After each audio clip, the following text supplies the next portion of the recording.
Eh bien, nous y sommes. Nous y sommes. La France est à la merci d'un accident historique. L'élection à la présidence de la République en 2017 de la dirigeante d'extrême droite, Marine Le Pen.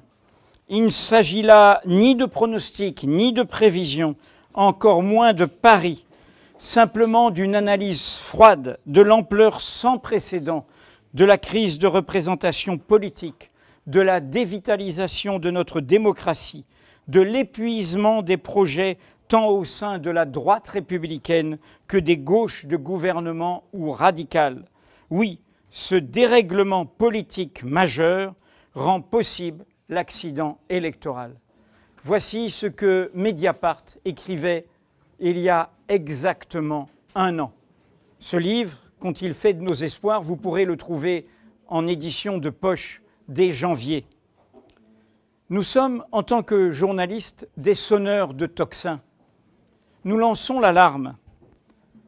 Mais nous ne sommes pas heureux, loin de là, que l'alarme ne soit pas entendue, que la droite anciennement républicaine ne se soit pas dressée contre ceux qui l'extrémisent et qui font la courte échelle à l'extrême droite, aux ennemis de la République, que la gauche qui s'oublie ait continué à épouser l'agenda que lui imposait cette hégémonie droitière et extrémiste, jusqu'aux épisodes récents de l'état d'urgence, d'une république autoritaire, de la déchéance de nationalité, de la politique de la peur.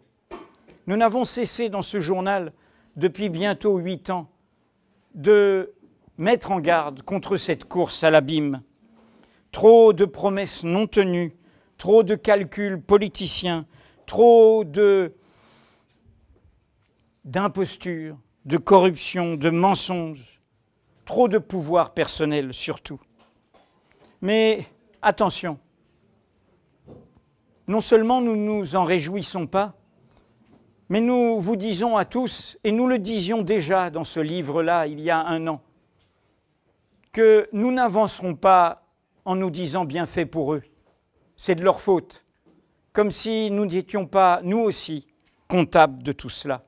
Comme si ce n'était pas, et c'est ce que nous disions à la fin de ce livre, notre responsabilité face à ce monde politique qui se meurt sous nos yeux et qui nous oblige à nous-mêmes réinventer un nouvel agenda de la politique.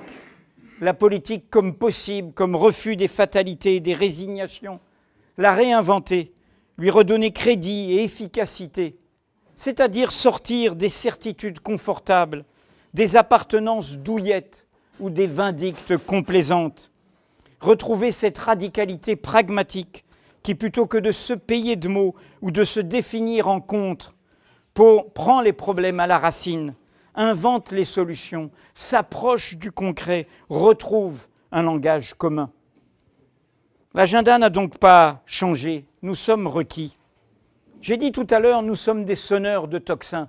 Vous connaissez la formule, elle a fait l'objet du titre d'un roman célèbre de Ernest Hemingway, de John Donne, ce poète et prédicateur du XVIe siècle, pour qui sonne le glas.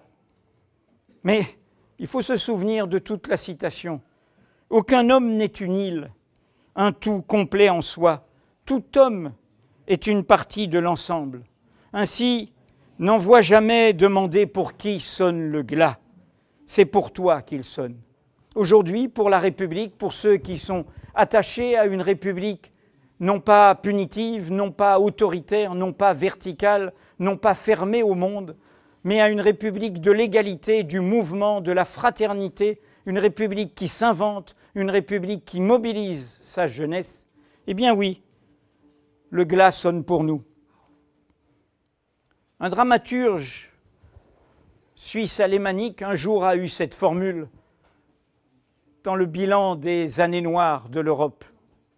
Ces années noires où la force politique qui aujourd'hui menace a fait ses premiers pas idéologiques, ce laboratoire des extrêmes droites européennes.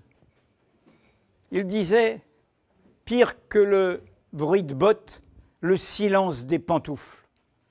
Alors il nous revient de ne plus être silencieux, c'est-à-dire de faire confiance à la société et de nous-mêmes, à notre niveau, d'agir sous toutes les formes que nous pouvons trouver ou peut s'inventer du commun pour la défense de ce que nous avons ensemble, face à une force politique qui est la force de l'inégalité, dont le corps idéologique est le pendant de ceux qui nous menacent au lointain et qui ont frappé notre pays. Ceux qui ne veulent pas que nous nous mélangions, que nous nous rencontrions, que nous nous acceptions les uns les autres. Ceux qui pensent qu'il y a des origines supérieures à d'autres, des identités supérieures à d'autres, des sexes supérieurs à d'autres, des nations supérieures à d'autres, des civilisations supérieures à d'autres, des religions supérieures à d'autres. C'est contre cela que nous devons brandir nos causes communes. Ces causes communes, elles ont un laboratoire qui nous manque bigrement dans le discours politique dominant. C'est la poésie, c'est un imaginaire, un horizon qui nous mobilise, qui convoque la beauté et la bonté comme des armes politiques face à leur laideur et à leur méchanceté. Il y a une formule qu'ils ont souvent employée en prétendant que le politiquement correct, ce serait justement cette république de l'égalité. Ils disent très souvent « Ah ah, la dictature des bons sentiments ». Alors il faudrait préférer une supposée démocratie des mauvais sentiments, où il y a la peur, où il y a la haine, où il y a la méfiance. Eh bien non, nous revendiquons les bons sentiments, la beauté et la bonté. Et ces bons sentiments, leur laboratoire, et j'en termine, c'est la poésie. Nous avons besoin de poètes dans ce moment-là, pour dire, comme Aimé Césaire, qu'il n'est pas question de livrer le monde aux assassins d'Aube, à ceux qui ont massacré au Bataclan et dans les rues proches de Mediapart, comme à ceux qui voudraient prendre prétexte de ces massacres pour nous dresser, ici même, les uns contre les autres. Ce vers de Césaire a été brandi par celui qui organise ce que vous allez découvrir maintenant, Marco Bambé, un slameur, un poète qui vient d'avoir le prix Paul Verlaine de poésie de l'Académie française. Avec tous les amis qu'il a convoqués, il représente notre France, cette France arc-en-ciel. Et j'emploie volontairement ce mot qui fait lien entre la terre, l'arc-en-ciel de l'écologie et l'arc-en-ciel de la diversité du monde. Ils sont là, Kalimat, Rohan Hussein, Samia Ginsburg, Denis Pourrabois, Zamin Kanikav, Mariam Diop, Sepideh Farkhondeh, Marcolinando et Yassine Fadil. Vous allez les découvrir, leurs textes, leurs poèmes, leur musique, leurs chansons.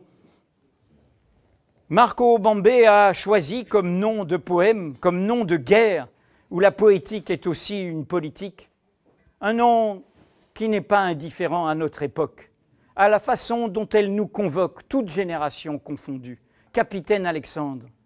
C'était le nom de résistant du grand René Char, qui, dans les feuillets d'Hypnos, nous lègue ce qui doit nous inspirer aujourd'hui. Il disait, par rapport à ceux qui sont pris comme des lapins dans les phares par l'immédiat, par la peur, par l'inquiétude, parce qu'il n'y a pas de certitude, il disait, notre héritage n'est précédé d'aucun testament. Nous sommes requis, à nous, d'inventer la suite. Et il disait surtout, dans nos ténèbres, il y a une place pour la beauté. Toute la place est pour la beauté.